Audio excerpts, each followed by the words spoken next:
হরে কৃষ্ণ। আমি অনন্তকোটি সাধুগুরু বৈষ্ণবদের শ্রী চরণ কমলে আমার সশ্রদ্ধ প্রণাম জানাই।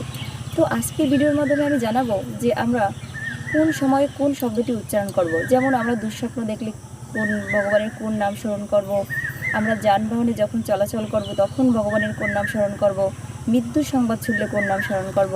তো এই বিষয়ে আমি আপনাদের জানাবো, তো আপনারা তা মনোযোগ সহকারে শ্রবণ করুন।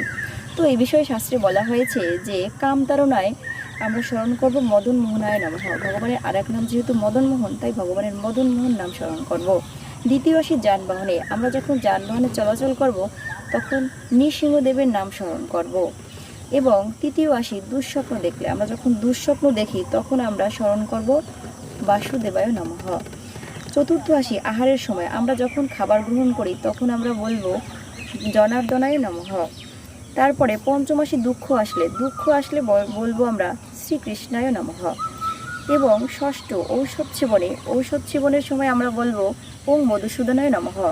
সপ্তম ঔষধ সেবনে বলতে হবে শ্রী বিষ্ণুবে নমঃ।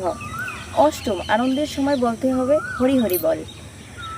নবম দান করার সময় বলতে হবে বিস্মত মনে নমঃ। দশম আমরা যখন কাউকে আশীর্বাদ প্রদান করব তখন বলবো তার কৃষ্ণ ভক্তি হোক। যেহেতু কৃষ্ণই হচ্ছেন পরমেশ্বর ভগবান, তাই আমাদের আশীর্বাদের সময় বলতে হবে যে তার কৃষ্ণ ভক্তি হোক। দশম আসি মৃত্যুর সংবাদ, আমরা যখন মৃত্যুর সংবাদ শুনবো তখন বলবো দিব্যান লোকান স গচ্ছতু। এটা হচ্ছে পুরুষদের ক্ষেত্রে। আর যদি আমরা কোনো মেয়ে বা মহিলাদের মৃত্যুর সংবাদ শুনি তখন আমরা বলবো দিব্যান লোকান সা গচ্ছতু।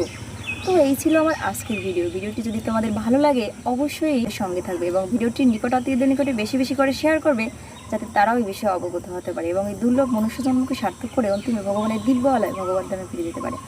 হরে কৃষ্ণ।